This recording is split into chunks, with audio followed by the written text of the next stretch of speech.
Factory 2 started after about 2 years of operation as Flint Steamworks. We were above the Flint local downtown on 124 West 1st Street.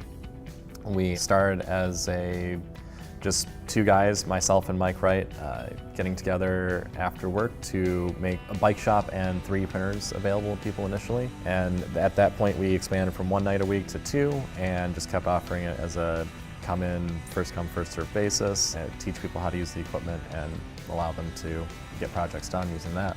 After about 2 years of that operation, we got another grant from the CS Mott Foundation to refinish this building and start our programming here, which was a huge expansion from about 1,000 square feet to 14,000 square feet here. Factory 2 offers 3D printing. They offer laser etching. They have a soldering station if you're interested in electronics. They have different clubs that they offer. They have a metal shop. They have a dark room for screen printing, automated presses, a textile area where you can sew, make buttons, and then they have meeting space. They also have a computer lounge. Also at Factory 2, we have a number of pieces of woodworking equipment on a large and small scale. So we have things like bandsaws, wood lathes, shapers, joiners, planers. We've got a Bridgeport mill for metalworking and lathe as well. We've got drill presses, a CNC router that is a 4 foot by 8 foot cutting area, which gives you the ability to cut almost something the size of a pool table out from a single piece of wood. Again, we teach classes for all of this equipment on a regular basis to make sure that people can operate it safely without damaging themselves, other people, or their equipment in the process. And we get them to a functional level to be able to come in and use it on their own. And the way the system works is that whatever you're interested in, you have to sign up for a class. We teach that class. We have to make sure that you understand how everything works. Sometimes there'll be a second class required. But then once you get your classes under your belt and you prove that you're able to use that equipment, then you just pay your fee, whether that's a monthly fee, a day pass, or a yearly fee, and then you have access.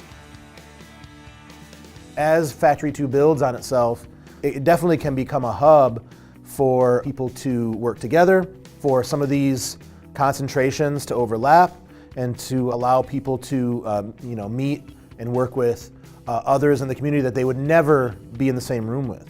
So in that way, I think it's a really unique kind of place where you can have an artist working, like a fine art visual artist working next to a very business-oriented person that's trying to do something for their business. And in the perfect world, these people start working together, and I can hire a graphic designer out of Factory 2 to work on my project that I'm doing next door in the metal department. Factory 2 seems to be a place it's still a little bit unknown, and so I think that the more people learn about Factory 2, the more that it's going to thrive. I see that place as being jam-packed and having a waiting list to try to get into the classes that you want to take, and trying to wait in line to put your name in your space. And I really hope that that's what happens with that space, because I think it is a really unique place to be, a really high energy, highly creative place to be. And I'm really looking forward to seeing where it goes in the next few years.